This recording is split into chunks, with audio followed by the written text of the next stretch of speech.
bacteria actually make amyloid. You know, amyloid that causes Alzheimer's. Did you know The that? plaques, the plaques that are inside of Yeah, your brain, in the right? brain, bacteria make amyloid in your gut. So that's when, and those are toxic little aggregates. They can go flying throughout your body, and toxins, endotoxins can do the same thing. That's the gram-negative bacteria that's in the gut, and et cetera, et cetera, et cetera. You know, there are two areas of the body that I call the dark side of the moon. And that's the ileum down here in the right lower quadrant, the ileocecal area. It's dark, wet, and nobody can get access to it unless you do a colonoscopy, and then you have to tell your gastroenterologist to go up in there because it's a special thing. He has to shove it through the ileocecal valve and go in there and look at it. Usually they don't do that. So it's hard to see what's going on there. And it's hypoxic. So it's lacking oxygen as compared to the rest of the body.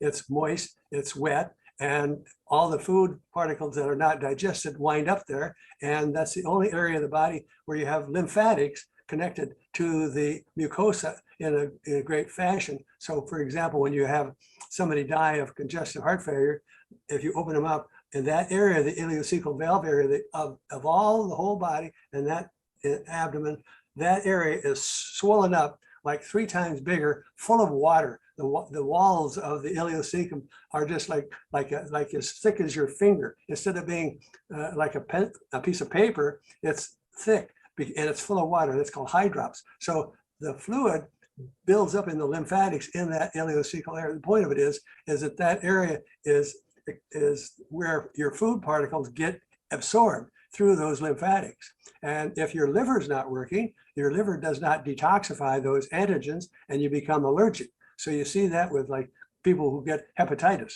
You get somebody, a 10, 12, 15-year-old gets hepatitis A, and they're perfectly fine beforehand. Within 2 months, 3 months, they've got allergies up the yin yang, food allergies. And you say, wow, what's that? It's because these food particles that are not absorbed well get absorbed into the system, and the liver is not able to detoxify. And the longer those food antigens circulate, the more allergies you develop to those foods. So it's amazing. So anyway, besides the ileum, the sinuses are the other dark side of the moon, because those suckers are dark, black, hidden, and you can't get at them. You know, it's you ask a doctor, I need to have a sinus culture done. They have no clue even how to do it. They were taught that the only way to do it is to take a drill and drill a hole through your skull bone and into the sinus to get a culture. But who's going to do that?